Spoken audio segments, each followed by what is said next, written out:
Paz do Senhor Jesus Cristo seja com todos meus amados, abençoados irmãos e irmãs, livres pensadores, amantes das santas e sagradas escrituras. Eu sou o pastor Rômulo, um beirano de verdade, e nós estamos com o projeto da leitura anual, toda a leitura da Bíblia para esse ano de 2025. Estamos agora na leitura do livro das Crônicas, 2 Crônicas, capítulos de número 16, 17 e 18. Vamos à leitura? O subtítulo diz: Asa e o rei da Síria pelejam contra Baasa. No ano 36º do reinado de Asa, Baasa, rei de Israel, subiu contra Judá e edificou a Ramá, para ninguém deixar sair nem entrar.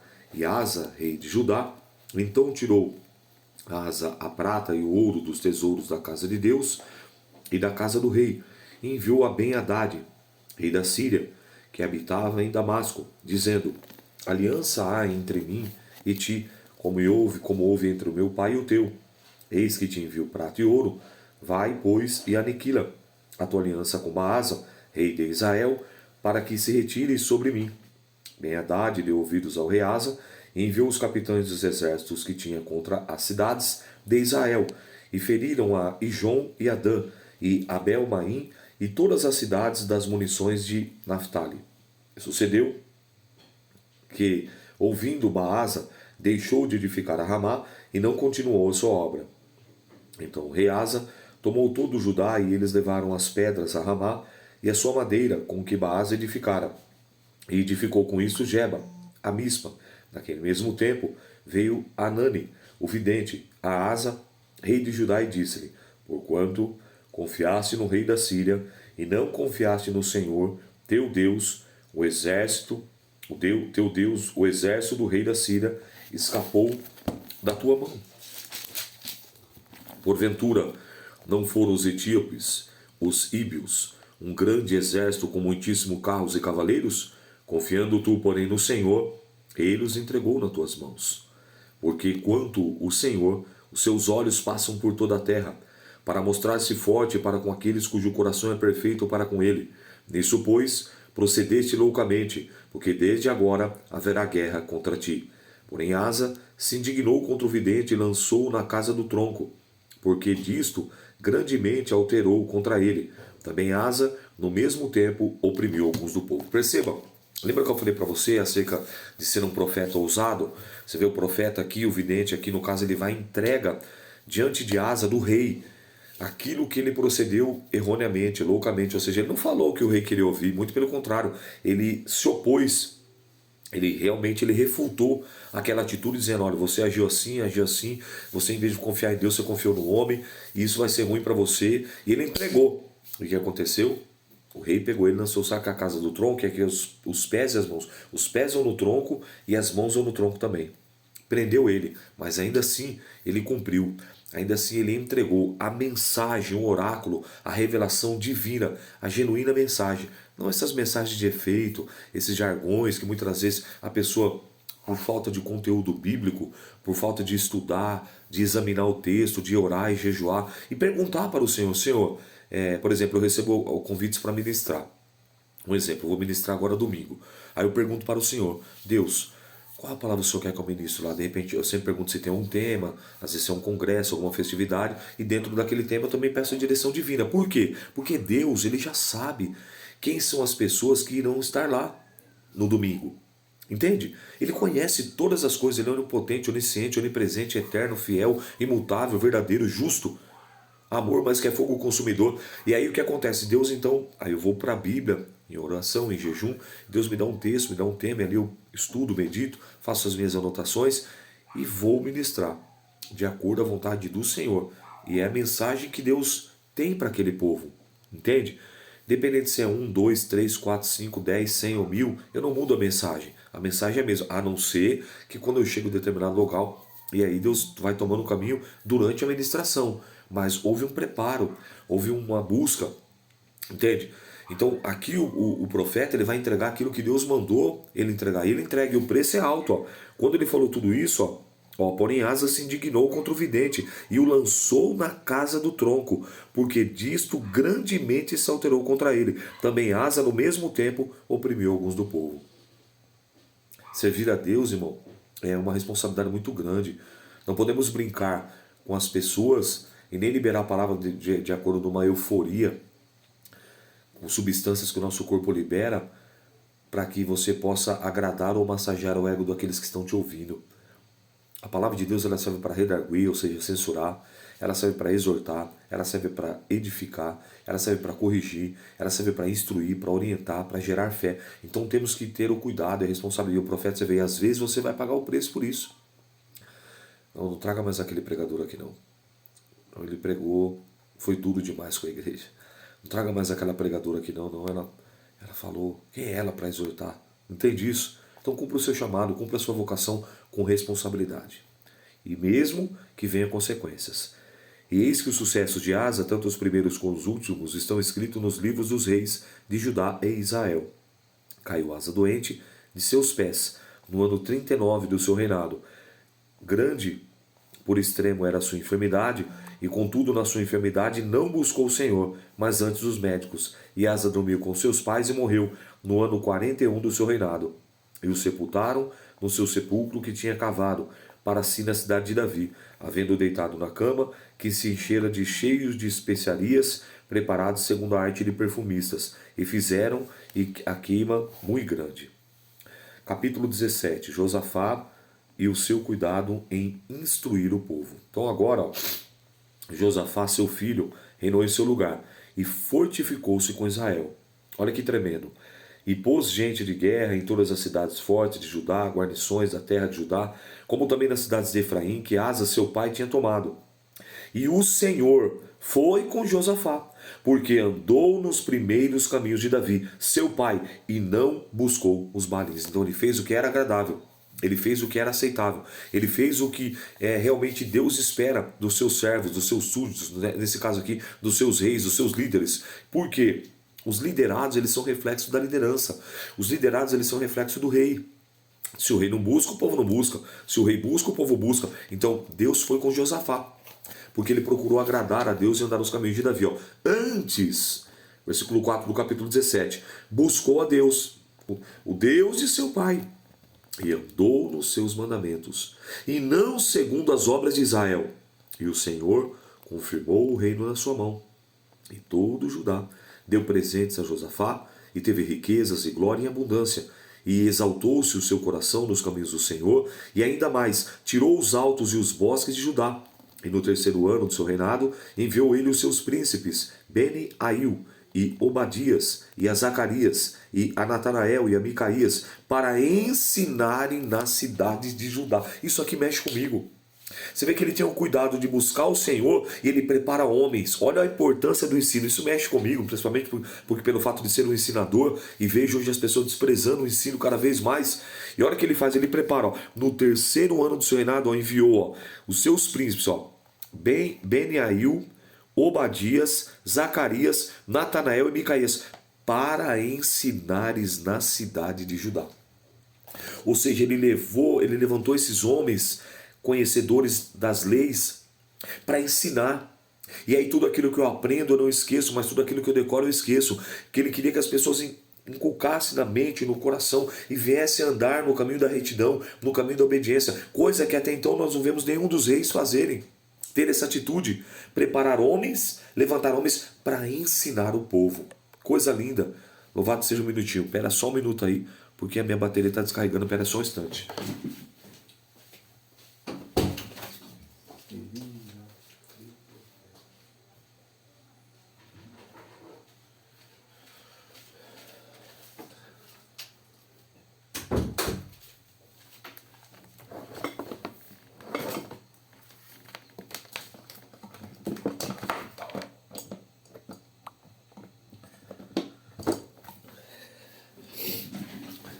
É ao vivo, né? Só um minutinho. Deixa eu encaixar aqui.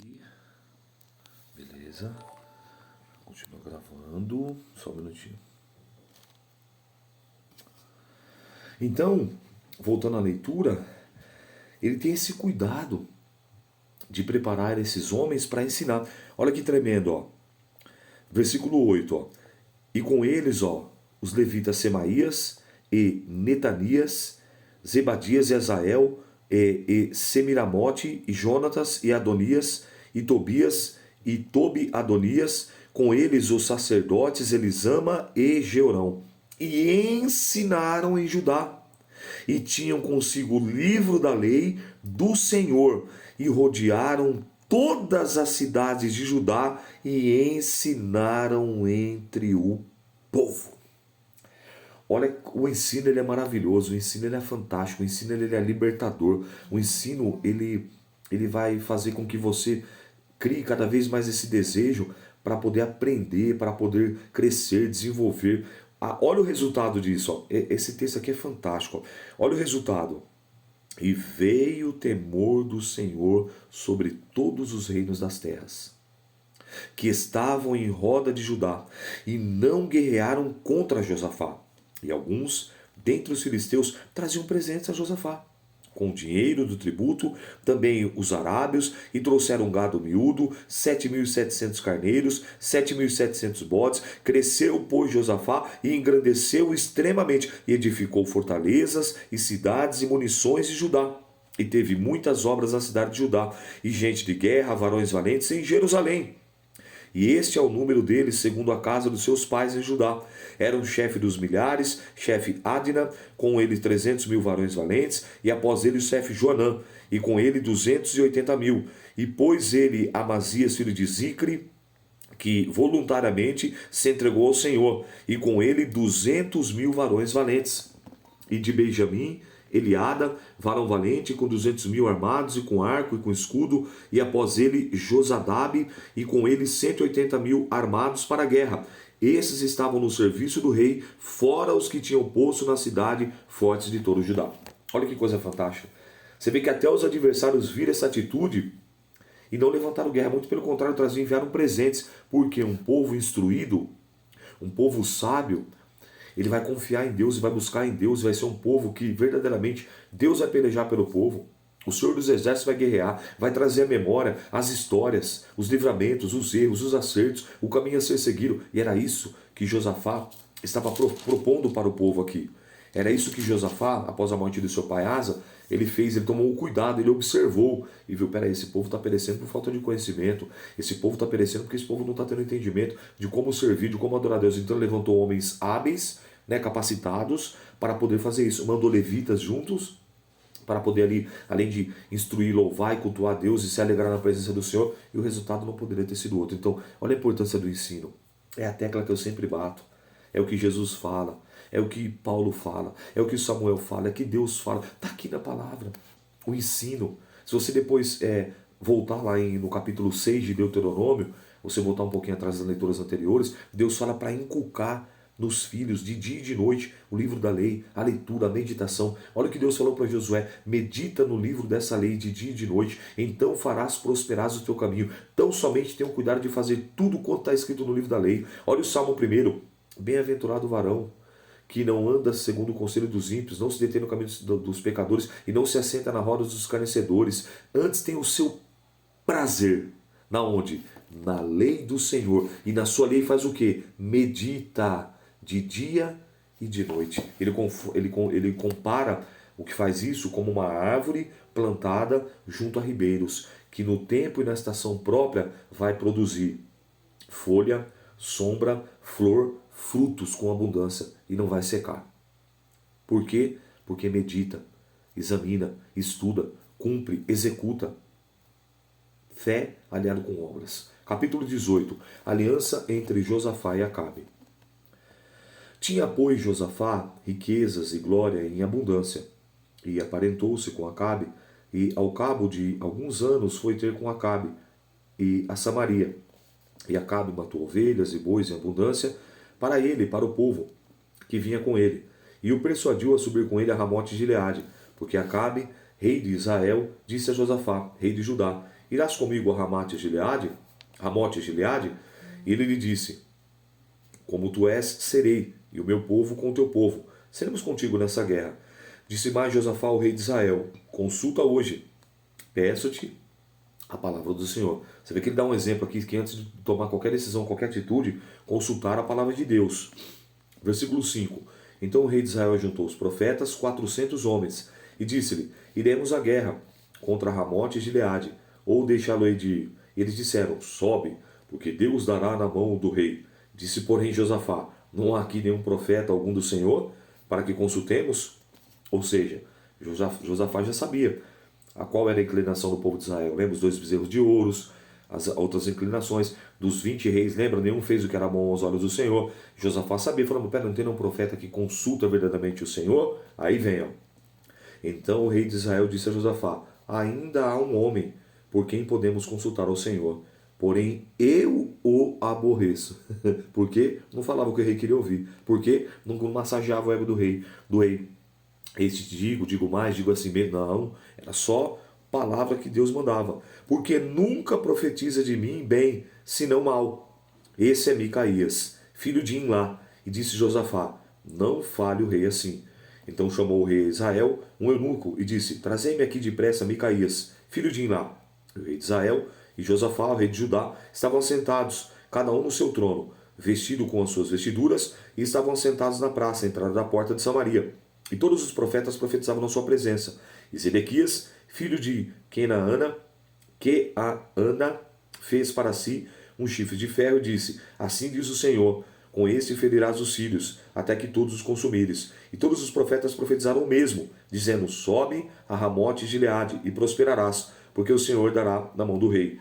E o mensageiro que foi chamar Micaías e falou, dizendo: olha, eis que as palavras dos profetas da sua boca são palavras boas para com o rei. Pois também a sua palavra, como a de um deles, fala o que é bom. Ou seja, o profeta soprou no ouvido de Micaías o que ele tinha que falar. Micaías ouviu, porém Micaías disse: vive o Senhor, que o que Deus me disser, isso falarei. Vindo, pois, ao rei, disse: Micaías, iremos a Ramote de Gileade, a guerra, ou deixaremos de ir? E ele disse: subi e prosperareis, e serão dados às vossas mãos. Para que o rei disse: até quantas vezes te conjurarei para que não me fale senão a verdade no nome do Senhor? Então disse: vi todo Israel disperso pelos montes, como ovelhas que não têm pastor. E disse o Senhor: esses não têm Senhor, torne cada um em paz para sua casa. Então o rei de Israel disse a Josafá: não te disse eu que ele só profetizaria de mim o que não é bom, somente o que é mal? Porém disse mais: pois ouvi a palavra do Senhor, vi o Senhor assentado no seu trono, e o exército celestial em pé à sua direita, à sua esquerda. E disse o Senhor: quem persuadirá Acabe, rei de Israel, para que suba e caia em Ramote Gileade? Disse mais: um diz dessa maneira, e outro diz de outra. E ele saiu um espírito e se apresentou diante do Senhor e disse: eu persuadirei. E o Senhor lhe disse: com que? E ele disse: eu sairei e serei um espírito de mentira na boca de todos os profetas. E disse o Senhor: tu o persuadirás e também prevalecerás. Sai e faz-o assim. Agora, pois, eis que o Senhor pôs um espírito de mentira na boca desses teus profetas, e o Senhor falou mal a teu respeito. Então Zedequias, filho de Kenaá, se achegou e feriu Micaías no queixo. Deu uma pancada nele, bateu nele. Olha aí, ó. Um é preso, outro apanha no queixo, mas fala o que Deus mandou falar. Pelo caminho que passou por mim, o Espírito para falar por ti. Olha aquilo que ele disse, ó. Feriu Micaías e diz, ó: por que caminho passou de mim o Espírito do Senhor para falar a ti? E disse Micaías: eis que o verás naquele dia, quando andares de câmara em câmara para te esconderes. Então disse o rei de Israel: tomai a Micaías e tornai a levar a mão, o governador da cidade, Joás, o filho do rei. E direis assim ao rei: metei esse homem na casa do cárcere, preso também, e sustentai-o com pão de angústia, e com a água de angústia, até que eu volte em paz. E disse Micaías: se tu tornares em paz, o Senhor não tem falado por mim. Disse mais: ouvi, povos todos. Então ele foi preso, mas ele entregou o que Deus mandou ele entregar. A guerra contra Ramote Gileade e a morte de Acabe. O que vai acontecer? Quando o profeta é homem de Deus, ele não fica soltando profecias aleatórias, ele não fica lançando mensagens ao léu e ao vento. Ele dá nome, sobrenome e endereço. Então, o que ele falou, o que iria acontecer. E o que vai acontecer? Olha o subtítulo: a morte de Acabe. Ele não falou que ia morrer? O resultado: subiram, pois, o rei de Israel, Josafá, rei de Judá, a Ramote Gileade. E disse o rei de Israel a Josafá: disfarçando-me eu, entrarei na peleja. Tu, porém, veste as tuas vestiduras. E disfarçou-se, pois, o rei de Israel, e entraram na peleja. Deu ordem, porém, o rei da Síria aos capitões dos carros que tinham, dizendo: não pelejareis nem contra pequeno, nem contra grande, senão contra o rei de Israel. Sucedeu, pois, que vendo os capitões dos carros de Judá, disseram: Este é o rei de Israel, e o cercaram para pelejar. Porém Josafá clamou ao Senhor e o ajudou, e Deus o desviou dele. Porque sucedeu que, vendo os capitões dos carros que não era o rei de Israel, deixaram de segui-lo. Então um homem armou o seu arco na sua simplicidade e feriu o rei de Israel entre as junturas e a couraça. Então disse ao carreteiro: Vira a tua mão e tira-me do exército, porque estou muito ferido. E naquele dia cresceu a peleja, mas o rei de Israel susteve-se em pé no carro, de fronte dos sírios até a tarde, e morreu ao tempo do pôr do sol. A palavra do profeta se cumpriu ou não se cumpriu? Morreu, porque Deus havia falado. Mesmo trocando as vestes, mesmo se disfarçando, o rapaz atirou a flecha entrou no vão da couraça, naquele espaço aqui dentro da mobilidade do braço para o escudo, para a espada, para fazer uma movimentação de guerra. Entrou ali a flecha e ele ficou até o final do dia, mas ele morreu. A palavra do profeta se cumpriu ou não se cumpriu? Então você vê que a responsabilidade de exercer o ministério profético nessa época era muito séria. Então nós temos que tomar muito cuidado com aquilo que nós falamos, se verdadeiramente é da parte de Deus, ou da parte humana, ou da parte diabólica, satânica e demoníaca. Você viu que 400 profetas falaram que não era da parte de Deus. Não falaram que ele ia subir? Subiu. Falaram que ia vencer? Não venceu. Um homem, assim como Elias, Micaías, profetizou o que Deus mandou e a palavra do Senhor se cumpriu. Ou seja, 1 para 400. O que prevaleceu? A palavra de um que estava em retidão, um que estava em obediência, um que estava na fiação, um que estava na comunhão com o Pai, com o Filho, com o Espírito Santo. Então ele falou aquilo que era para ser dito. E o rei não acatou. Então Deus não tem o culpado por inocente e nem o inocente por culpado. Essa é a nossa fala de hoje. Vamos lá? Deus não tem o culpado por inocente e nem o inocente por culpado. Por isso que ele nos enviou a Bíblia Sagrada. Aqui, ó, esse livro maravilhoso. Aqui, ó, é a constituição de quem quer morar no céu. Aqui é o que pode e o que não pode, o que deve e o que não deve, o que é pecado e o que não é pecado. Deus não tem o culpado por inocente e nem o inocente por culpado. Essa é a fala de hoje, amém? Essa foi a leitura. Que Deus te abençoe. Eu sou o pastor Rômulo. A paz do Senhor. Até amanhã, querendo Deus. Deus não tem o culpado por inocente e nem o inocente por culpado. É a nossa fala. Deus abençoe. A paz do Senhor.